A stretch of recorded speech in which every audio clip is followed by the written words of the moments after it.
ఈరోజు ముఖ్యంగా ఈ పాత్రికేయుల మిత్రుల సమావేశం పెట్టడం కారణం ఏంటంటే, మనకందరికీ తెలిసిందే ఈ కుటుంబ ప్రభుత్వం వచ్చినప్పటి నుంచి బీసీలకు వెన్నుపోటు పొడచడమే కాకుండా అక్రమంగా కేసులు పెట్టి ఎదిగే నాయకులు, అంటే ముఖ్యంగా బీసీలు ఎదిగే నాయకుల మీద దొంగ కేసులు పెట్టి ఒక కక్ష సాధింపు చర్యగా వాళ్ళందరినీ జైల్లో పంపించడం జరుగుతుంది.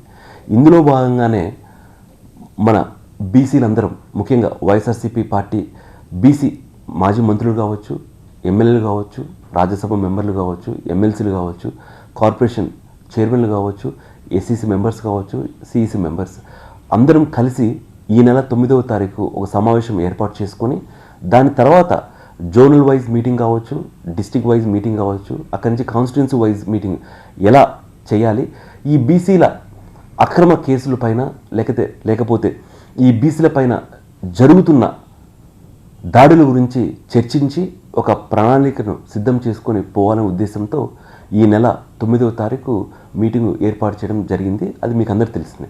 కానీ కొన్ని అనివార్య కారణాల వల్ల, ముఖ్యంగా ఈ నారా లోకేష్ గారు చేసిన స్కామ్, డిఎస్సి పైన స్కామ్ పైన మనం వైఎస్ఆర్సీపీ పార్టీ చేసే పోరాటం కావచ్చు, లేకపోతే లోకేష్ రాజీనామా చేయాలి అనే ఉద్దేశంతో ఈ 10 రోజులు జరుగుతున్న రిలే నిరాహార దీక్ష దృష్టిలో పెట్టుకొని, అదేవిధంగా ఈ నెల 17వ తారీఖు నుంచి శాసనసభ, శాసన మండలి 2 మొదలవుతున్న సందర్భంలో మనము ఈ మీటింగ్ను ఆగస్టు 28వ తారీఖు పోస్ట్పోన్ చేయడం జరిగింది. కావున ఈ మనం అనుకున్న మీటింగ్ ఈ నెల 28వ తారీఖు విజయవాడలో జరుగుతుంది.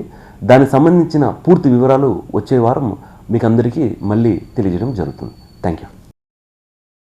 మరిన్ని అప్డేట్స్ కోసం ఛానల్ను సబ్స్క్రైబ్ చేయండి. నోటిఫికేషన్స్ కోసం బెల్ ఐకాన్ పై క్లిక్ చేయండి.